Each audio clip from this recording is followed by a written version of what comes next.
So I have two articles here about Ukraine.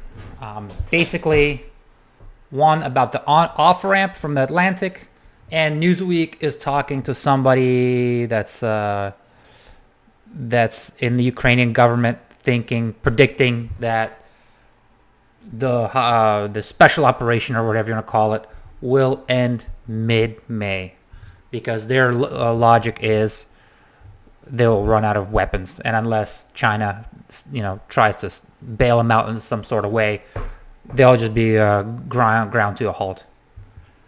Now, it's the interesting here is like as a chess game.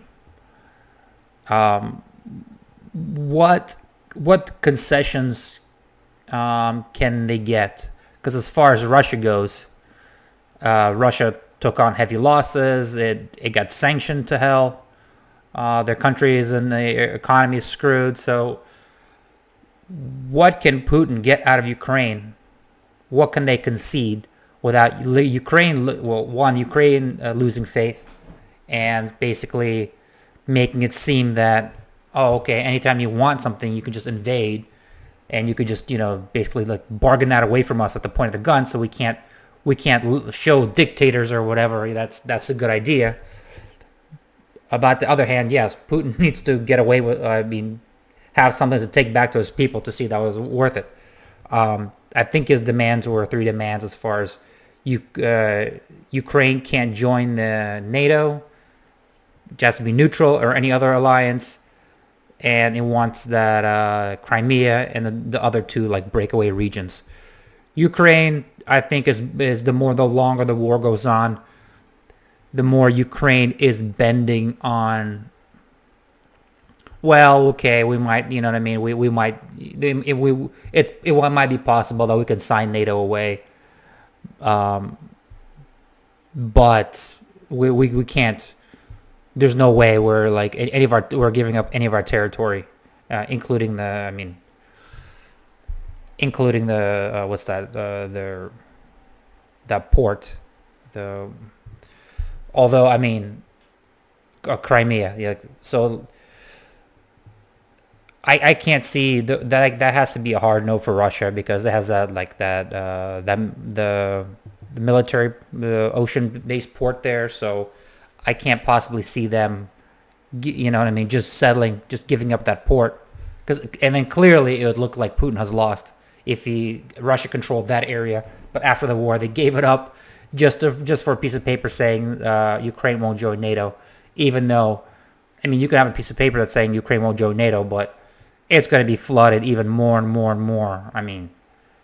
With the Western weapons and stuff like that. I really wonder what would happen if Texas would secede and join an alliance with Russia and China, and then start hosting like all sorts of military equipment, outright banning English, making the official language Spanish, and how long would be before America would just say, like, I'm gonna have enough of this shit, and I just do a military occupation. I wonder like how, if the shoe is on the other foot. It's right now America can stand tall, high and mighty, saying we have principles, democratic, whatever, and this, you invade, you're breaking people's sovereign territory. But when the shoe's on the other foot, I'm sure America would not just take it lying down. But so here goes. The war in Ukraine could be over no later than mid-May, according to an advisor to the Ukrainian President, Chief of Staff.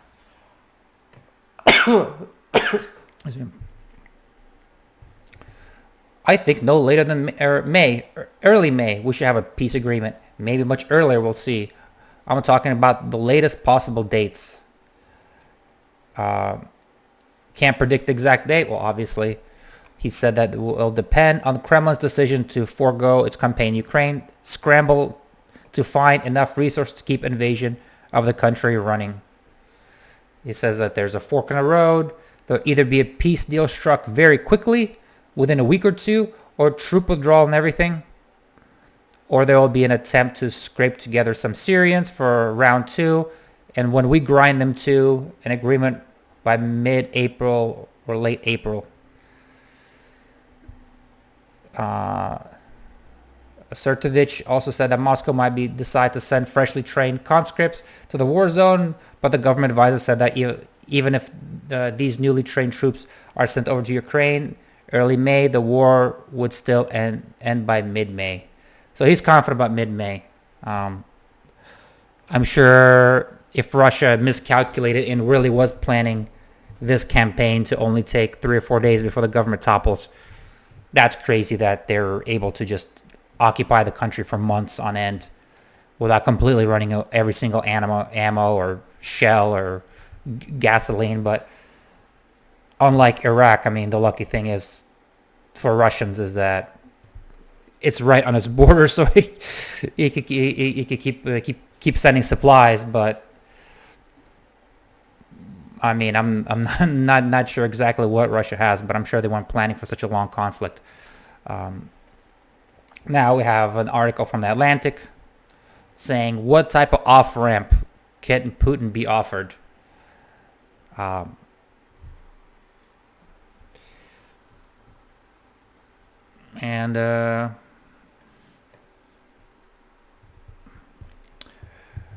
very fact that Russia's weakness creates its own set of dangers. First, the West might become more confident about how far it can push Russia's state. Second, the prospect of defeat in Russia raises the chance that Putin will escalate the conflict. The Russian president might calculate that he simply cannot lose, increasing the odds that he will deploy nuclear biological weapons to change the facts on the ground and expose the West's apparent reticence to retaliate. The nature of his regime means that not only is his power at stake, but potentially his wealth and even his life. I think he's going to follow through, and this is what worries me, Kaufman said, warning that people should not assume Putin will blatch at leaving Kiev. He already shown his willingness to do so. First Grozny, Chechnya, then Aleppo, when Russia air power supported Assad. Yeah, exactly. So, I mean, I see a lot of dumb critics saying like, well, what happened to this big convoy? You know, he's mired, he's stuck. This is a big failure. Well, I don't see tanks in Kiev. Well, it's like they never planned to have tanks in Kiev. They never wanted to have that urban conflict. The goal was always just surround it and keep pounding it until they maybe not straight up surrender, but at least come to the negotiating table and negotiate some territory. But even then, man, it's like I'm sure that Ukrainian area, Donbass, and some other areas, there's such shitholes. I mean, I can't believe, it's maddening that you would sanction a Russian economy and completely cripple it. Completely losing trillions and trillions of dollars worth of growth for the Russian economy in the future.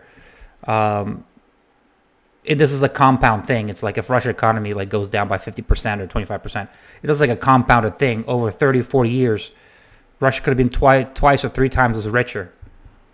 And over what?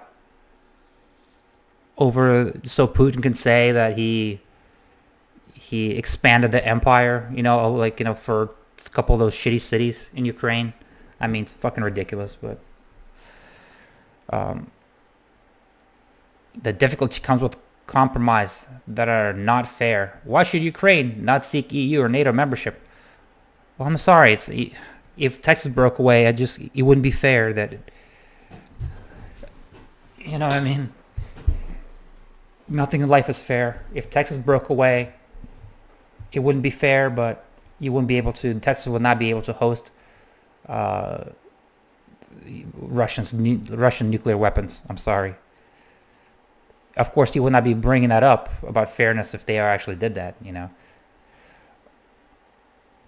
Why should it accept the annexation of Crimea as part of its sovereign territory? Here's the diplomatic skills who must come to the fore. Ultimately, diplomacy have to get each side to agree the deal that allows each to save its dignity, even though one side does not deserve to have its dignity saved. The situation today is not the same as it was then. Unlike Khrushchev, Putin has simply walked walked up to the line but crossed it, unleashing terror of which he should be accountable.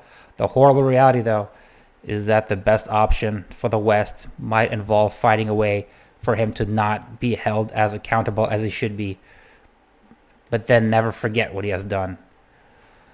Yeah, and I was reading article, I saw some titles of the article about the Nuremberg trial for Putin. It's like, yeah, if the Russian military arrests him or something like that, but as far as it stands, with you're gonna put somebody on trial that has like nuclear weapons.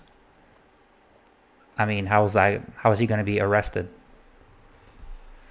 Unfortunately, the Russian economy and the Russian people and the Russian economy, as well as the Ukrainian economy and Ukrainian people are suffering.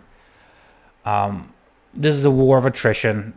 Both sides have demands, and it's about who blinks first.